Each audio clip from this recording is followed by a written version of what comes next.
Welcome to charity exhibition season, where the rules are made up and the points don't matter.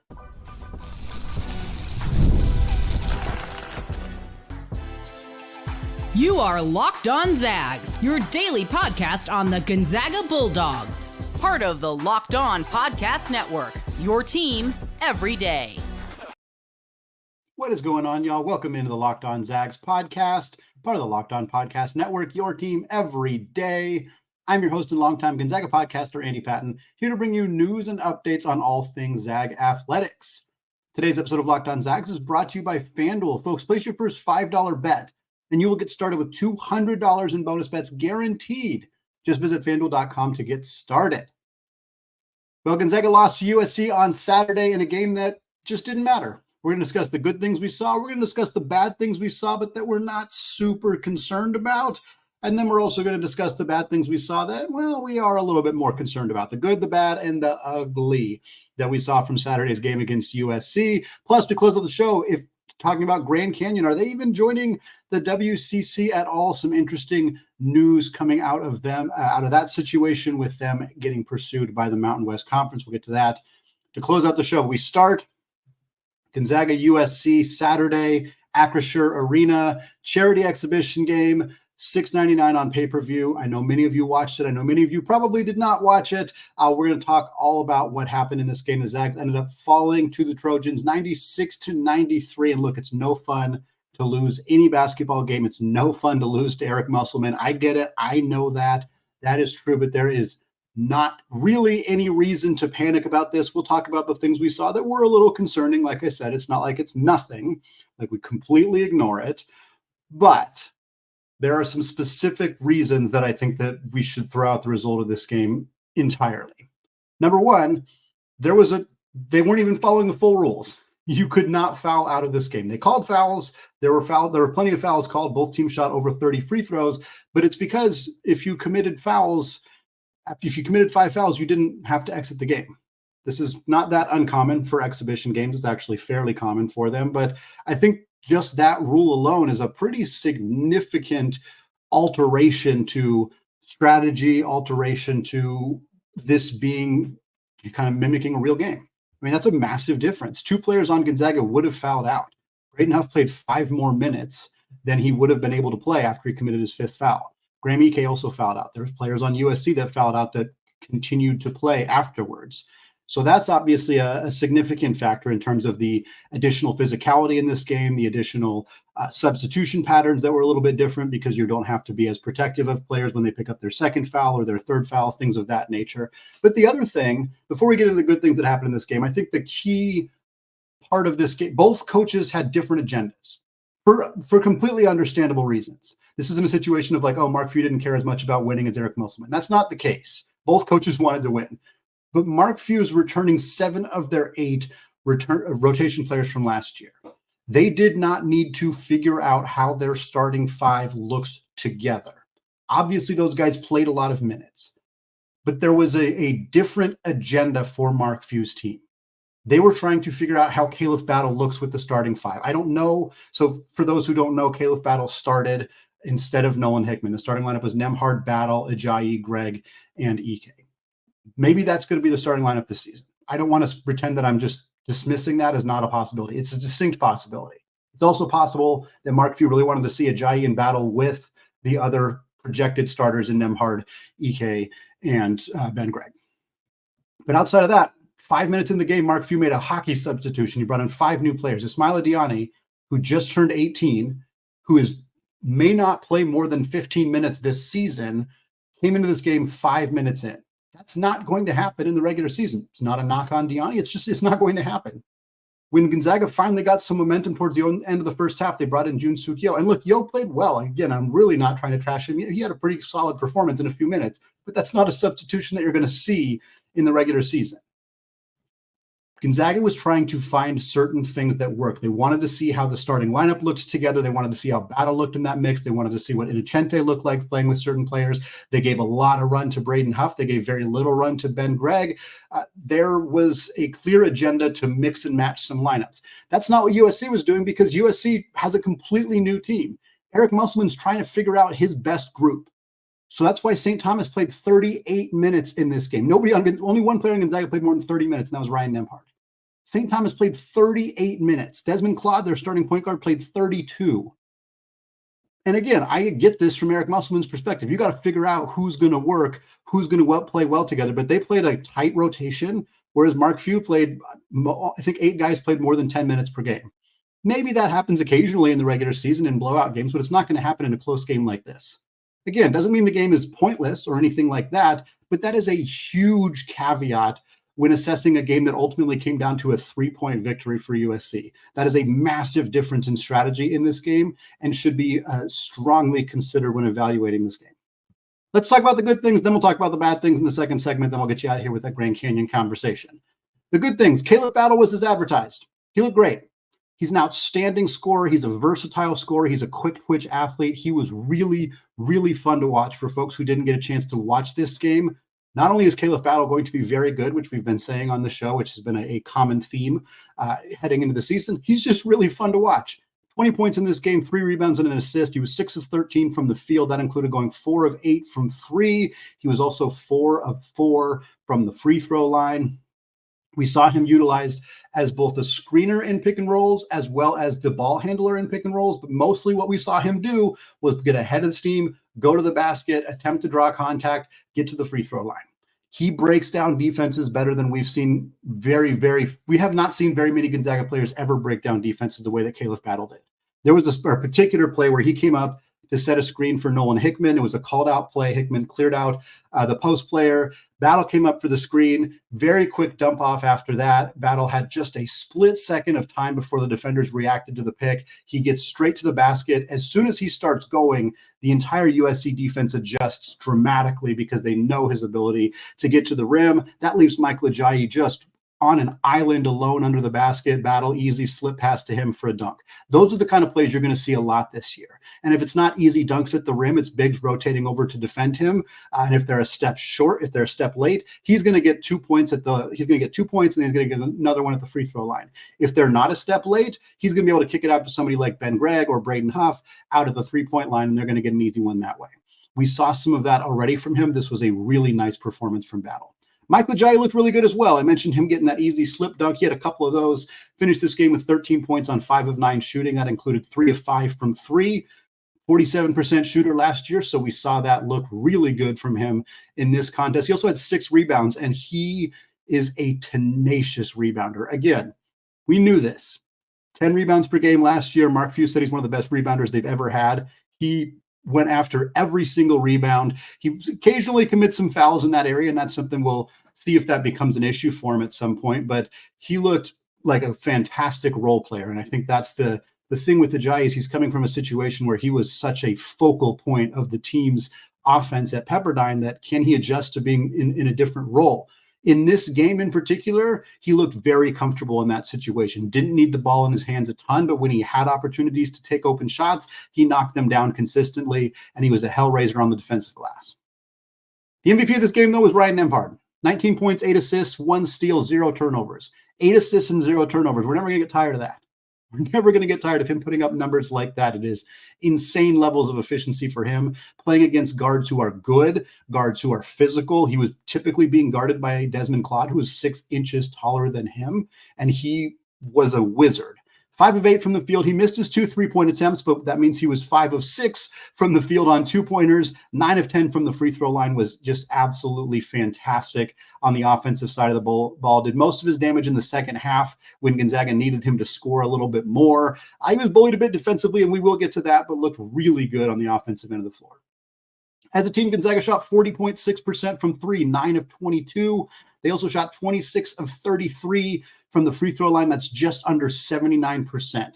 You shoot 40% from 3, you're going to win a lot of games. You shoot 79% from the free throw line on 33 attempts, you're going to win a lot of games. But, as we alluded to already, Gonzaga did not win this game. And while some of it was what we already talked about with the different strategies going into the game and the foul situation, there were also some negatives because you don't do that. You don't shoot that well from beyond the arc without there being some things that didn't go so well in a losing effort. So we're going to talk about what those things were coming up here in just a second. Right after I tell you folks about FanDuel, Locked On Zags fans, you can start this college basketball season getting a big return on FanDuel, America's #1 sportsbook. Right now, when you get a hunch in the middle of the game, you can check out the latest stats, view live play-by-play numbers, and so much more, all on the same page where you place those bets. And you can get started right now with $200 in bonus bets that's guaranteed when you place your first $5 bet. And maybe you're feeling real enthusiastic about Ryan Nembhard's performance, nearly 20-10 with 0 turnovers against USC. He's at plus 10,000 right now to win the Wooden Award for college basketball's best player. That might be a little worth looking into, especially if you get $200 in bonus bets, whether he wins that award or not. So check it out, FanDuel.com, America's #1 sportsbook. All right, folks, segment 2, still Andy Patton, still Locked On Zags podcast, and we are still talking about Gonzaga's charity exhibition game against the USC Trojans on Saturday. 96-93 was the final score. Zags just fall to Eric Musselman and USC. We talked about some of the good things we saw, the performances of Khalif Battle and Michael Ajayi, the two newcomers expected to be a big part of Gonzaga's rotation. We also talked about Ryan Nembhard and his great performance in this one. But now I want to talk about some of the not so good things. We'll start with the things that weren't great, but that we're not super concerned about long term, and then we'll end the segment talking about some of the things that, there might be a little bit of concern at this point about these particular areas for Gonzaga coming into the year. The not concerning bad stuff, the front court play was just atrocious. It was bad offensively, and it was bad both ends of the floor. But it was really focus on it from an offensive perspective here. Graham Ike shot 3 of 10 from the field. He was 6 of 11 from the free throw line. Graham Ike was over 75% last year from the free throw line. 6 of 11 is not good. Graham Ike was obviously better than 30% from the field last year as well, and yet he was 3 of 10 in this one. 1 of 8 to start. He made his last 2 field goal attempts. Prior to that, he was 1 of 8. And again, for those of you who did not watch, it's not like Graham Ike was taking a bunch of bad shots. A few of them were contested, and a few of them it's like, maybe you'd rather he passed that out. But there weren't very many just like, that was just a really poor choice. Graham's pretty good about not making poor choices. There's a few words like, it's kind of fading away. Maybe you don't normally take that. But a lot of his misses were bunnies, things he normally makes. Shots around the rim that just you were surprised to see it not go down. And that's just rust. It's just early season rust. He's just shaking it off. It's not something I'm concerned about. Graham Ike is not suddenly going to forget how to score around the rim. He's not the most efficient low post scorer Gonzaga has ever had, but that's not really a knock on him. It's more of like guys like Chet Holmgren and Drew Timme and others were elite at finishing around the rim. Graham is well above average, and he just had an off night. He had an off night in this one. And when Graham finally got a little momentum in the second half, he made those 2 in a row. One of them was an and one. And he was starting to get a little momentum. He got pulled and didn't play the last 10 minutes of the game in a close game. That's not going to happen in the regular season. And I think that's, again, going back to that caveat at the beginning of the show, some of the substitution stuff is just not what you're going to, obviously Graham and Braden both committed 5 fouls. So there's that element of it as well. It's like they wouldn't have, in theory, been able to still be in this game. But Graham was pulled out of the game to give Braden a longer run in the second half. And in a game where Gonzaga was seriously, truly trying to win, that wouldn't have been what happened. Sticking in the front court, Ben Gregg was a non-factor in this game. He only played 14 minutes. He played the least amount of minutes of anybody who played more. Like, I think 8 players played 10 or more minutes in this game. Ben Gregg played the least of them. He only played 14 minutes. I think Emmanuel Nchente, Jun Sukyo, and Ismaila Diani all played like 4 or 5 minutes. But outside of that, the other 8 players, Ben played the least amount. 2 points in this one, 1 of 5 from the field, 0 of 2 from 3. He had 3 boards and an assist. And he also had a turnover. He barely played in the second half.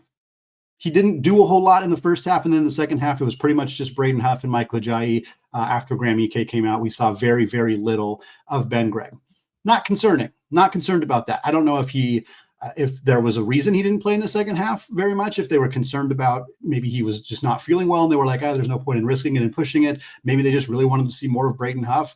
Maybe Mark Few was mad at him. I have no idea. I don't know. But again, in a game that counted, I don't think that would have been the situation. And I'm not concerned about Ben Gregg playing a fairly pedestrian 14 minutes of basketball in this game. It's just not something that Ben Gregg was so consistent last year and is such a valuable player to this team for things he does that don't even show up in the box score, that him not having a particularly good game here just doesn't mean much to me and isn't something that I'm concerned about. A lot of what we just said about Ben can be said about Dusty Stromer in this game as well. 0 points, 2 boards, and an assist. He had 4 fouls in 15 minutes. His stat line is not good.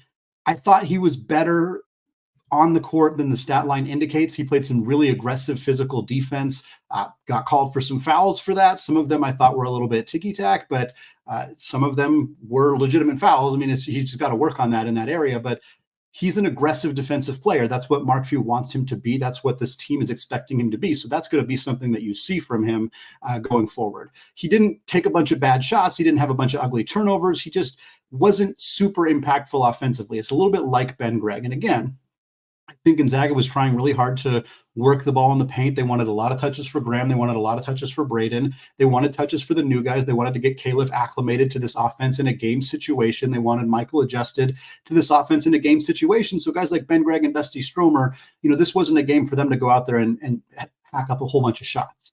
I thought that Stromer's line doesn't indicate the impact that he had on this game. Gonzaga is going to need him and Ben to be better. There are going to be a lot of games this year where if Ben and Dusty combine to score 2 points, that's not going to be good for Gonzaga. But again, these guys combined to play 29 minutes, and I think we'll see more from them. I think Ben will play close to 23, 25 minutes on his own once we get into the actual season. Other stuff, Gonzaga was, and this goes back a little bit to what we talked about with Graham, Gonzaga really wasn't efficient from the field. We talked about their great three-point shooting and their great free throw shooting, but their two-point shooting was pretty ugly. 20 of 41, under 50% on twos. That is very uncharacteristic for Gonzaga. They were 46% overall. They were 8 of 20 on twos in the first half. Just really missed a lot of bunnies. Graham was a big part of that. Again, like we said, 1 of 8 until he made his last 2. But we also saw some of that from Braden. We saw some of that from some other guys just missing shots that they normally would make. So again, I don't think that's anything other than early season rust. I would rather Graham Ike have a terrible shooting night against USC in an exhibition game than against Baylor on Monday. That's pretty clear to me that I would rather have that in this situation. But let's talk about the things that were not so good in this game that maybe we're not just going to chalk up to being rust and ignore them going forward. Mostly, and in fact, pretty much all of them are on the defensive end of the floor. Gonzaga was not good defensively in this game. In fact, not good is probably the most charitable way to describe how Gonzaga looked defensively in this game. They were pretty darn awful. USC shot 55% from the field. USC also shot 47% from 3. USC was 11 of 16 at the rim. 11 of 16. There was no rim protection at all. If guys got to the cup, if they got to the basket, they were scoring with ease. Nobody was stopping them. Graham Ike and Braden Huff each had a block. That was it for Gonzaga. No other blocks. In a game where you could commit as many fouls as you wanted, Gonzaga got 2 blocks. There is not rim protection on this roster, and the defense just was not very good. USC turned the ball over 13 times. I think like 4 of them, I'm not even exaggerating, 4 of them were USC just stepping on the sideline. It was a really bizarre thing that kept happening in the same sideline in front of Gonzaga's bench. There was twice where they made the 3-point shot, but it got waved off because they were standing on the out-of-bounds line. So if those things hadn't happened, if they hadn't made those really dumb turnovers, this might have been not even nearly as close of a game as it was. The defense was an issue. The front court defense was a problem, but so too was the backcourt defense. USC used their bigger guards to just bully the heck out of Ryan Nembhard and Nolan Hickman, and to an extent, Khalif Battle all game long. Really, really a lot of this in the second half. And I want to put a small caveat here. USC's guards are huge. Gonzaga will not face very many, if any, other teams that have guards as big as USC. Their starting point guard, Desmond Claude, a transfer from Xavier, he's 6'6".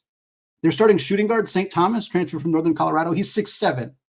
They're starting small forward, Chibuzo Agbo, transfer from Boise State. He's 6'7". This is one of the biggest backcourts in all of college basketball. In fact, it might be the biggest. This might be the biggest backcourt in the entire sport.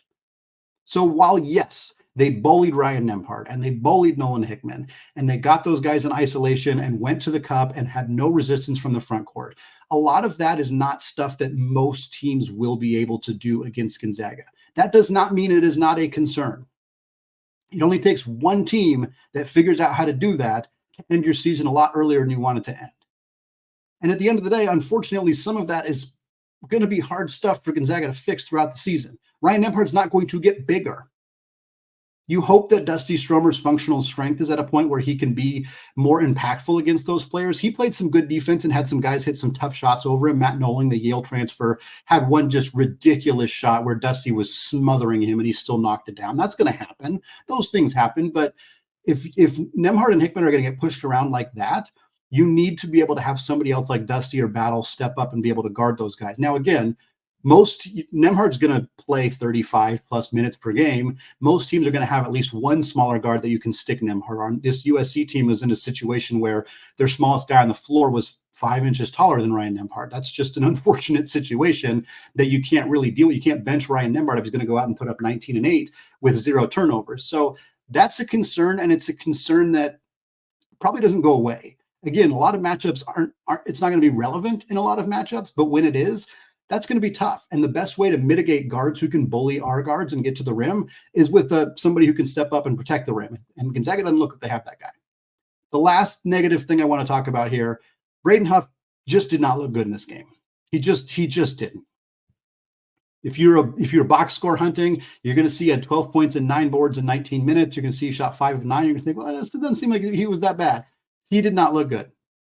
He didn't look ready for this contest. He did not look improved from last year. Again, if I'm going to give Graham Ike a pass, I'm going to give Braden a little bit of a pass, but some of the stuff that we saw from him was rather alarming.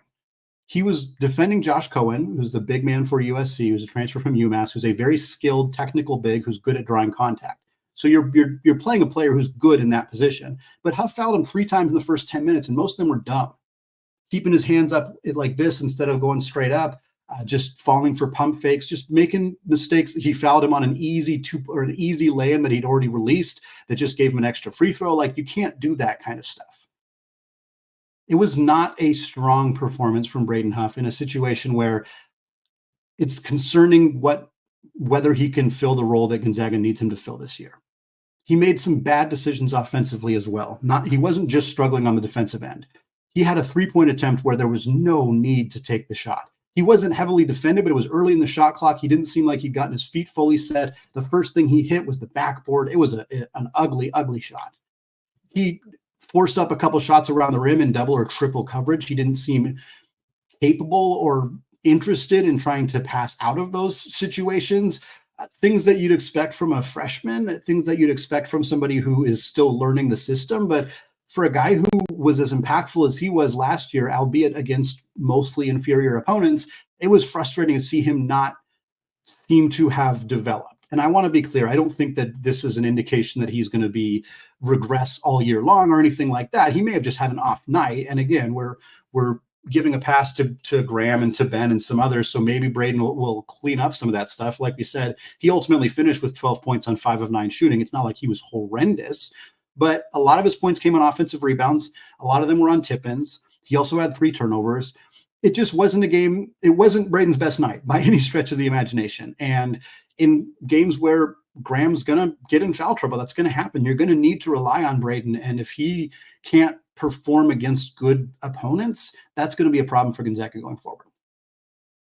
That's going to wrap it up on our conversation about this game against USC. Gonzaga's next in action Wednesday, October 30th against Warner Pacific. An NAIA game should be fun to see Gonzaga in a even less pressure-filled environment in that situation. So we'll get you some previews of that game. But for right now, I want to move on to talk about Grand Canyon. They're playing hooky from WCC leadership meetings after they get an offer from the Mountain West. It seems like they may never end up being part of the West Coast Conference. We're going to talk about that in just a second. But first, folks, let's talk about game time, because going to live events is the best. Whether it's concerts, whether it's theater shows, whether it's comedy, and finally now college sports are back. We're halfway through the college football, we're a little more than halfway through the college football season. We got college basketball right around the corner, and I'm looking forward to making a lot of new memories this season. And great news, when you're getting tickets for this year, Game Time has a new feature called Game Time Picks that makes getting tickets for your favorite live events even easier. Game Time Picks filters out the fluff to show you only incredible deals on great seats so that you don't have to waste your time searching through thousands of different tickets. And right now, if you're looking to get to those tickets, that battle in Seattle, Gonzaga, Kentucky, Mark Few, Mark Pope in the Climate Pledge Arena right now, you can get tickets for $63 a piece on Game Time. They also have a super deal where you can get tickets a few rows up from the baseline for just $112 a piece. So folks, take the guesswork out of buying tickets with Game Time. Download the Game Time app now, create an account, and use code LOCKEDONCollege, and you will get $20 off your first purchase. Again, create an account, redeem code LOCKEDONCollege for $20 off. Terms do apply. Download the Game Time app today. Last minute tickets, lowest prices, guaranteed. All right, folks, closing out the show, talking about the update conference realignment, specifically regarding Grand Canyon, who is expected to join the WCC alongside Seattle U in the 2025-26 season. But here's the deal. The WCC had an executive cabinet meeting last week, and Grand Canyon's president didn't show up. Grand Canyon's athletic director didn't show up. The AD was expected to be there in person, and there was just an empty seat. Just was not there. The Grand Canyon president was supposed to be in part of the video call. All the presidents were on the video call. The ADs were in the house, in the building, and neither of them were there. No call, no show. Like I said, they're playing hooky. They just did not show up. This was reported by John Canzano of the Bald-Faced Truth. Canzano, also a radio host in the Portland area who covers the Pac-12. They were expected to be there. It's not like it was we didn't know we were supposed to be there because we're not in the conference yet. Seattle U was there. It was clear that they were expected to be there at this meeting, and they didn't show up. Stu Jackson was out on the phone trying to call them while the rest of the ADs are there like buzzing around, talking to each other. It's a pretty messy situation. One of the athletic directors had an anonymous quote that they gave to Canzano where they said, quote, "If a girl doesn't reply, it's obvious she wants to break up with you." So that is where the mindset is currently for the WCC executives, the athletic directors, the presidents, regarding Grand Canyon, who, again, is expected to join after this season. They're supposed to join in 2025. Now, what we also know, and I think the important extra detail here, is that the Mountain West and the Mountain West is pursuing Grand Canyon. They're pursuing them hotly. There's already reportedly offers out there. The report that we have seen is that the Mountain West has offered Grand Canyon $1.5 million per year over 5 years. That's not that great of an offer. I don't know what the WCC is offering them. I really don't. But 1.5 million over 5 years, or 1.5 million per year over 5 years, so 7.5 million. I mean, it's probably better than what the WCC is offering. I don't think the Grand Canyon would stop showing up to meetings if it wasn't a better offer. They didn't feel that it was a better offer. But it seems dramatic to not show up to meetings and to just kind of, stick your nose out at the WCC for that kind of offer, unless the WCC's offer is way worse than that, which frankly, I just have a hard time imagining is the case. What is probably the case, however, is that Grand Canyon wants to renegotiate whatever deal they do have with the WCC. And something Gonzaga fans are familiar with, they may be using the Mountain West as leverage. This doesn't mean they're not going to join the Mountain West. In fact, it's possible that happens and happens fairly soon. But it's also possible that after joining a conference with the expectation that they would get to compete against Gonzaga twice a year, if not 3 times a year, depending on the WCC tournament, and then now joining that conference and finding out that Gonzaga is not going to be there except for one season, it's fair to think I would like to renegotiate. I would like to talk about you giving me more money or me not having to pay as much money to get into the conference. I think that's mostly what it is there's a pretty big entrance fee that Grand Canyon is expected to pay to join the WCC. And I think they're thinking, we don't want to do that. We're not going to pay you that big amount of money if Gonzaga is not a team we're going to play more than one season. And again, that is justified. Feeling that way is justified. Not showing up to a meeting is pretty bush league, but feeling like you want to renegotiate your contract with a league that is losing its biggest brand by a massive landslide, yeah, that's pretty reasonable. And with known conversations happening between St. Mary's and the Pac-12, again, we don't know how far into those conversations they are. They they are preliminary. That is the reporting that has been out at this point, is that they're preliminary conversations. Honestly, I do not think that St. Mary's is a big priority for the Pac-12. I would like to see it. I would like to see more basketball brands added to the Pac-12, but it is not, nor should it be, a priority for the Pac-12 at this point, as they still need to fill out their football conference before they make any other basketball moves.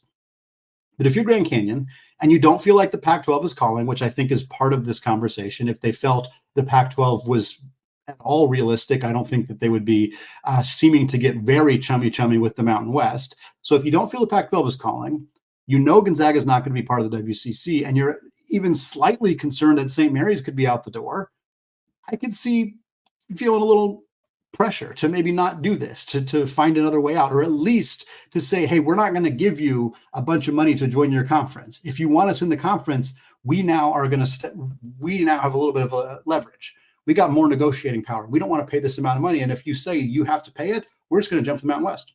We're not going to stick this out. So that feels like the situation. And the WCC, it's not a great spot for them because we already know Gonzaga's gone. Now, if they're potentially losing if they're potentially losing Grand Canyon, St. Mary's is going to feel even more pressure to potentially leave. And while I'm not confident that the Pac-12 is going to go after St. Mary's, the Mountain West might. We first would think, well, the Mountain West is prioritizing football, not if they're adding Grand Canyon. Mountain West got to their 8 minimum football schools. They added UTEP. They turned Hawaii, into a full-time member. Hawaii was just football only. Now Hawaii is a member in all sports. They're at their 8. We know they're looking at some football-only additions. They were looking at, I believe it was Tulsa that they were looking at. There was a couple other schools that they were interested in as being football-only members. So why not look at some basketball-only members too? And if they're serious about Grand Canyon, there's little reason they wouldn't be serious about St. Mary's too. Would St. Mary's bounce from the WCC to the Mountain West for what, if they get a similar offer, would be $1.5 million per year over 5 years? I don't know, but they're probably a lot more likely to bounce if Grand Canyon's not going to be in the WCC, because then it's a one big league. It's you, Santa Clara, San Francisco. Those teams haven't realistically contended for large bids very often. San Francisco made it once, but part of the thing, you need to be able to beat good teams in conference play in order to make the tournament as an at-large bid. If Gonzaga's not there, if Grand Canyon's not there, Santa Clara and San Francisco, their chances, which are already pretty slim, drop even more. And so if you're St. Mary's, you're basically Gonzaga in the mid-2000s. You're the best team in a bad conference, and there's nobody else realistically contending to make the tournament alongside you. That's not a position St. Mary's wants to be in. And if they feel they can get into the Mountain West with Grand Canyon, with Nevada, with New Mexico, with UNLV, that's a much, much better basketball conference. Geographically, it makes sense for St. Mary's. Basketball competition-wise, it makes sense for St. Mary's. And financially, it very likely makes sense. We don't know what the Mountain West is going to offer St. Mary's. This is not something that I'm reporting. This is not something that has been out there in any way. But again, if they're willing to make an offer to Grand Canyon, there's not a lot stopping them from making an offer to St. Mary's as well. So this is something to watch. What does it mean for Gonzaga? Not really anything other than it seems unlikely Grand Canyon's going to get an offer from the Pac-12. Does that mean St. Mary's also isn't going to get an offer from the Pac-12? I don't know. Probably not. My guess has always been that was a bit unlikely. Not impossible, but a bit unlikely. Pac-12 is clearly prioritizing football, and they don't seem to be panicking about the Mountain West trying to pick up some of the basketball brands around them. The Mountain West is, needling Grand Canyon, needling St. Mary's a little bit potentially, and maybe trying to see if they can get the Pac-12 to bite and make offers on those. But if they're not going to do it, Mountain West might scoop them up, and the Pac-12 might have to settle for Wichita State if they want to go with the basketball-only brand to pair with Gonzaga. They got to still keep trying to get Memphis and Tulane and South Florida and those schools like that. But yeah, it does potentially make the likelihood of Grand Canyon and St. Mary's joining the Pac-12 a lot lighter at this point, which is not great for Gonzaga, but it's also not that big of a deal for them either. We'll continue to update you on this story and everything else going on in conference realignment with the Pac-12, with the Mountain West, with the WCC, who's probably, by the way, going to add Cal Baptist. Keep an eye on that. I suspect you'll hear an update on that relatively soon, especially if Grand Canyon does end up bouncing. We got a lot more coming your way later this week, folks. That's going to wrap it up for me today, but we got more of our player preview episodes. We got the NAIA scrimmage against Warner Pacific to discuss, a preview of that for Wednesday's show, a review of that for Thursday, and then, of course, again, more of those player previews. We got some bold predictions coming your way, and then next week, boom, we are into it. Baylor, we're previewing that game on November 4th. Going to be absolutely fantastic. I cannot wait. Thank you so much for listening, folks. Have a fantastic rest of your day. And until next time, as always, go Zags.